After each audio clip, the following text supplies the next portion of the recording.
Luke stepped out of the warm comfort of his best friend's house into the cold winter air.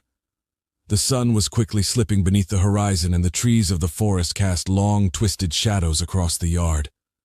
Luke said goodbye to his friend and thanked his mother for having him over. As their goodbyes drew to a close, the front door swung shut, and a silence fell over Luke. He stared out across the lawn into the twilight forest that awaited him. It was only a 15-minute walk from his friend's house to his own, and he had made that walk countless times before. But as he watched the night descend upon the world, something sinister began to fill the shadows. Luke knew what was coming next. It didn't happen often, but he knew tonight it would be coming for him. There was an acute sense of dread in the air, and he could almost feel its gaze watching him from the ever-lengthening shadows. Luke stepped off his friend's porch and into the night. Luke crossed the 30 yards from the porch to the beginning of the forest path with little incident, but as he entered the woods, he entered another realm. No longer did he live in the world of modern conveniences, where a warm, bright home was only a short walk away. In its stead was a primeval existence, where danger lurked in every shadow, and his only salvation was a night's march away. Luke had been walking for little over a minute when it began. Far in the distance, standing between two trees, it was there standing motionless, watching him, its twisted figure lit by the dying rays of the sun. No sooner had Luke seen it than it was gone, and with it vanished the last vestiges of daylight. The hunt was on. Luke began to move faster, but he had to hold himself back, knowing if he broke into a run, it would soon chase him down. This was not Luke's first time seeing the thing, and after enough encounters he had learned the rules. He was not to run or scream, or it would be angry. If it was angry, Luke received a deep gash on his arm or leg. Luke had been fortunate to never anger it further. Luke knew if he kept calm and walked home, the thing would not punish him. It would be terrifying, but he would arrive home alive. The first time he saw it, he had run home with his heart ready to rip itself out of his chest. He received a nasty cut down his leg for his troubles, and he arrived home dirty, bloody, and trembling. He had stumbled into the house and sunk to the floor, shaking and crying. When he told his mother what had happened, she dismissed the whole thing as a product of his overactive imagination.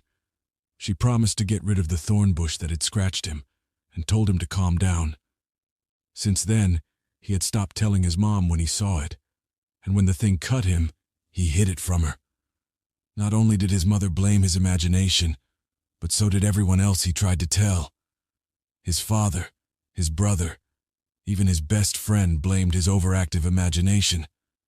His father and brother had told him to stop playing pretend and act his age. Luke was alone with his twisted companion. Luke continued onward, trying to contain his fear. Every second he fought the urge to scream and run for his life. Luke knew that it could appear at any moment. He might turn a corner, and it would be in the middle of the path. He might glance to the side and see it behind the nearest tree, but no matter what, he never saw it for long. Luke was not even sure what it looked like, as it never stayed in sight long enough for him to set its appearance into his memory. But although he rarely saw it, its presence never left. Whether it was noxious smells of filth and blood, ragged panting, or drooling, Luke knew the thing was always close by. The walk was stretching into an eternity for Luke. He felt as though he had left his friend's house hours ago, and yet it seemed there were miles and miles left to walk until he was home. Luke began to pick up the pace a little, and as his step quickened, he heard a shuffling gait behind him begin to rustle the leaves. This was incredibly odd, as he had never heard its footsteps before. They were close, but not so close that Luke was considering bolting. Oddly, these heavy footfalls made Luke feel better. He knew he couldn't possibly be imagining them. He could hear leaves rustle and crunch beneath his pursuer's feet. He could hear it physically impacting the world. Surely that couldn't be his imagination. Time dragged on, and Luke could hear the footsteps growing closer and closer. His already strained heart began to beat even faster. After a while, Luke could hear the footsteps directly behind him. The thing was just waiting for Luke to turn around and look at it. But he would not succumb. He knew as soon as he stopped or looked behind him, the thing would devour him. Just as Luke was ready to give in and run for it, the footsteps stopped. Luke was so surprised he faltered, and as he slowed, he felt the thing's breath brush along his neck. As the acrid fumes swept around him, he almost fainted, but by some miracle he was able to keep his feet. Luke gathered his senses and kept on walking. Behind him, the thing let out a murderous shriek. As though it were angered, Luke had not succumbed to its taunts. Luke was more frightened than ever, but he refused to give in to the thing. Luke shoved his hands into his pockets, stared at his shoes, and picked up the pace. Luke kept on this way for several minutes, and for several minutes, all was quiet. Luke began to hope that tonight's nightmare was over. As he raised his head to check his surroundings, his eyes fell upon the feet of his pursuer. It was standing there in the middle of the path, waiting for him. Luke refused to look. He stared at its vile feet, refusing to meet its demonic gaze. Its feet were sick and disfigured, with yellow cracked talons protruding from them. The largest one was curved like a raptor's and stained with blood. The skin was a sickly pale yellow and covered in pockmarks and warts. The arch of the foot was inhuman and twisted almost like a coiled spring. Luke was almost sick, but again he found a way to keep himself under control. Almost as soon as Luke had taken in the thing's sick feet, they were gone. Luke could take no more. He broke into a run. He knew the thing would be furious, but he longer cared. He just wanted the terror to end. As he ran, he heard the thing stomping behind him. Its footfalls were thunderous and it let out a bloody shriek. Luke could hear the fury in its cry, and it drove him to run ever faster. Luke could tell he was close to home. If he could hold out for 30 more seconds, he could make it out of the woods. The thing's footfalls drew ever closer, and Luke was almost ready to give up. His legs were moving slower and slower by the second. His lungs were burning with each breath, and his face was growing cold, as though his blood were seeping out of it. Luke caught sight of the edge of the woods, and with one maniacal last burst of energy, kept going. He heard the thing closing in. Its screams grew frenzied as it prepared to kill, but just as Luke began to feel the thing's claws sink into his shoulders, he burst beyond the tree line and onto his own lawn. Luke stumbled to his porch, wheezing the whole way. He dragged himself onto the steps and collapsed, trembling as adrenaline coursed through his exhausted body. Luke lay there in silence, trying to recover from his horrid experience when, from the woods, Luke heard a rabid snuffling. He raised his head, dreading what he might see. From out of the woods emerged the thing. Luke had no idea what to do. The thing always disappeared when he left the woods. The thing had broken its own rules, and Luke was too exhausted to do anything but watch it draw closer to him. As it came closer, he began to see it in ever greater detail as it stepped into his porch light. The thing was hideous beyond belief. It was disgusting and unnatural. It had one huge red eye in the middle of its face. Below it was a crooked gash of a mouth that hung open, revealing a veritable hacksaw of black and bloody teeth. It had no nose or ears, and its head was covered in limp spikes. Its shoulders were uneven, as one arm was gimpy and the shoulder twisted. The arm was withered and hung by the creature's side. Its other arm was massive and had claws matching those on its feet. The claws extended down to the ground and dragged as it marched forward. Its spine was twisted, and it seemed a miracle that the thing could even walk. Luke stared in horror as it approached. He knew he was facing his death. He was too physically and mentally exhausted to do anything but stare into the disfigured face of death. But extraordinarily, as the thing drew within 5 feet of him, it stopped. It stopped and stared at him. Luke did not know for how long they made eye contact, but after a while, the thing simply turned and ran off into the woods far faster than Luke ever thought its twisted frame could move. Luke lay there for some time until he could muster the energy to stumble into his home. When he returned, his mother's only remark was that he was late, and he should know better than to make her worry like that. Luke numbly stumbled into his room and collapsed. He did not sleep soundly that night, nor would he for many nights to come. But he thanked God he had survived. He didn't know what had made the thing turn back.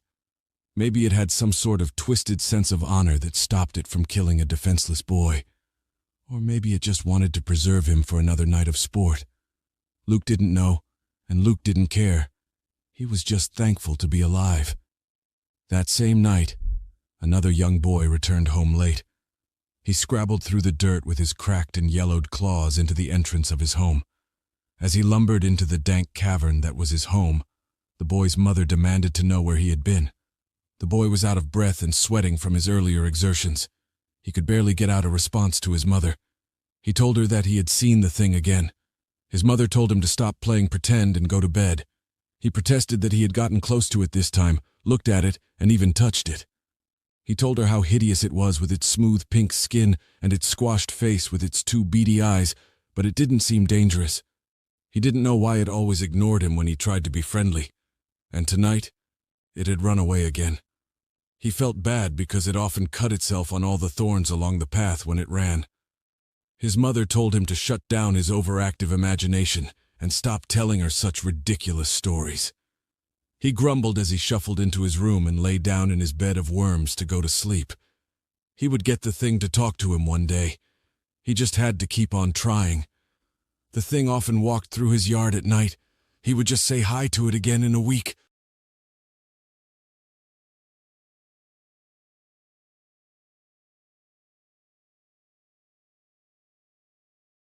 Someone suggested that I share my weird encounter with this group.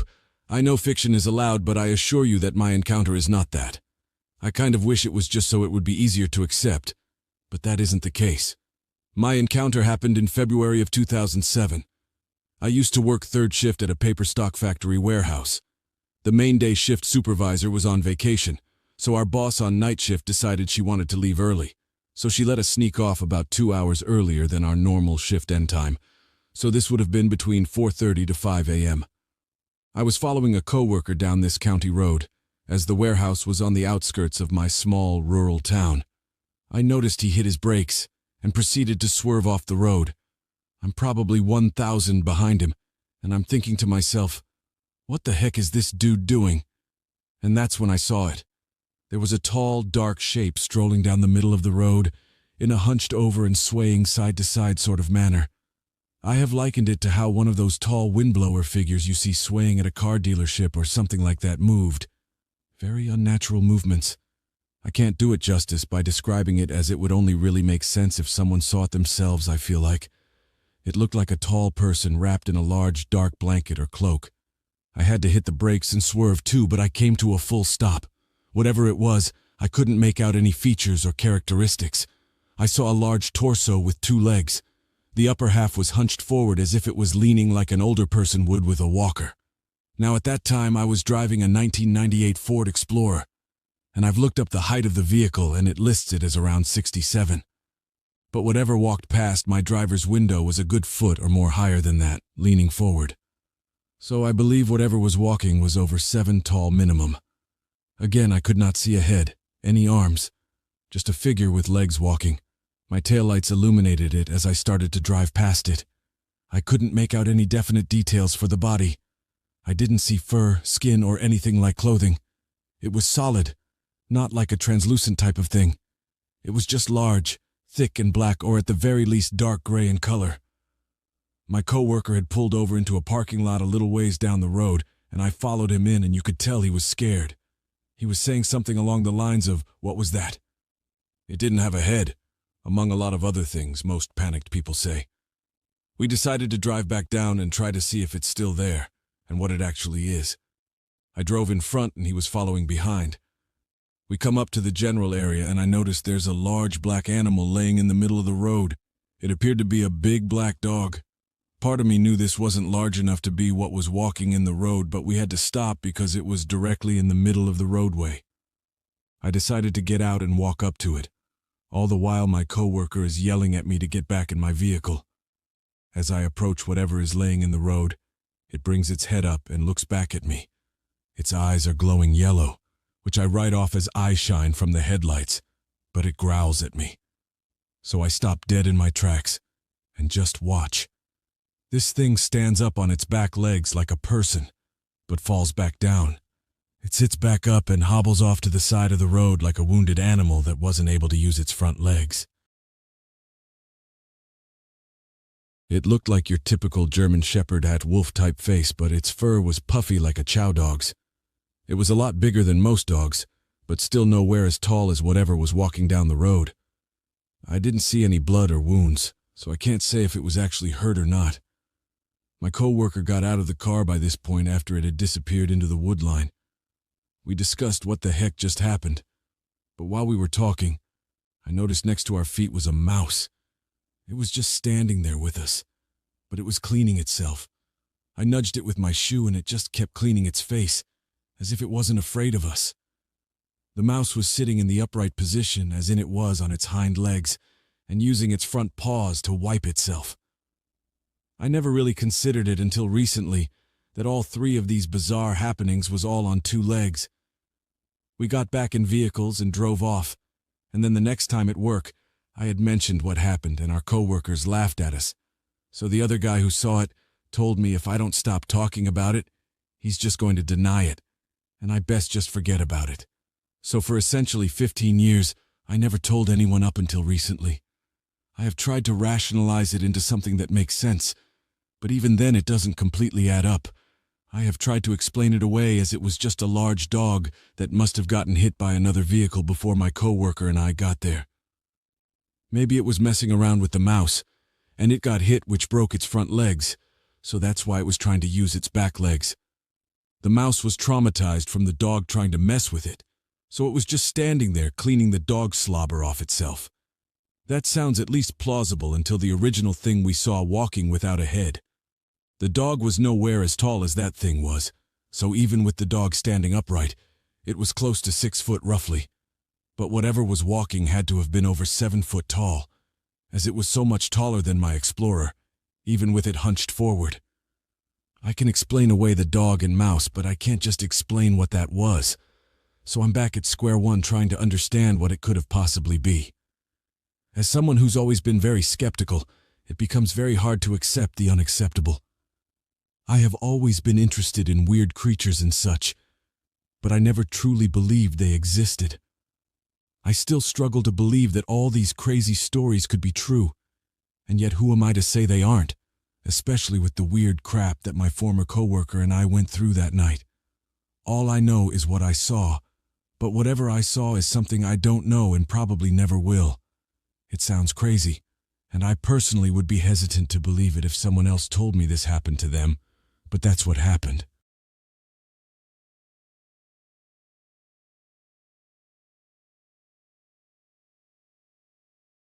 I'm writing this post while the incident is still fresh in my mind. It occurred around midnight of Saturday, September 2nd, and each day that goes by, I feel more unsure about what I really heard that night. To preface, this took place in the Olympic Peninsula, along the Hood Canal. My girlfriend's parents recently bought a beautiful riverfront property in a rural area, down a private gravel road that has a few other houses here and there. Their property is heavily forested on all sides, though the neighbors' houses are vaguely visible to both the left and right. The night was winding down after watching a movie. Everyone had gone to sleep while I lay awake playing on my phone. The windows were open, letting in the pleasant sound of the river bubbling outside. Close to midnight, I started hearing splashing in the river, which startled my dog, but was easily explainable as elk or deer crossing the river since the area is very wild. However, after the splashing subsided, I started hearing a repeated animal cry that sounded like a sort of bellow mixed with a scream, yell. It's hard to remember exactly at this point in time, but it was deep. Not like a cougar or fox screaming, and fast in cadence. Definitely odd, but still explainable as an animal. This happened for Tilda 10 minutes or so, intermittently with what sounded like a huffing or snorting sound. I was alert at this point, listening and trying to calm my dog, who was unsettled by the sound as well. As I listened, it started moving closer, at first sounding like it was across the river, but now on the right side of the house. As it moved closer, it transformed into what sounded like a human screaming, "Help!" in the most deranged, unsettling way possible. Like it was screaming help, but couldn't quite enunciate the words correctly. It literally gives me goosebumps thinking about it right now. At this point, I was thinking, "What the fuck?" and woke up my girlfriend. We listened together in silence and rushed to wake up her parents when we both heard a pronounced "help" in the scream. Both dogs started going ballistic, and the screaming stopped at some point in the commotion, so her parents didn't get a good grasp on the sound. After shining flashlights out the windows, we went downstairs and made sure all the doors and windows were locked. After a sleepless night, we woke up and walked the perimeter or the property and found no sign of animals or humans. I was half expecting to see bloody human remains or something with how intense the screams were. I imagine that's what a person being axe murdered would sound like. At this point, I really regret not going outside, armed, to investigate, as I've spent the past 2 days constantly racking my brain trying to figure out exactly WTF that was. I've looked into every animal sound out there and haven't found a single thing that actually sounds similar to what we heard that night. I'd probably think I imagined the whole thing if my girlfriend hadn't heard it as well. I'd love to hear any thoughts and/or similar experiences from this community. TLDR. I heard an animal cry in the woods that morphed into a human audibly screaming "help" in the most deranged, insane way possible.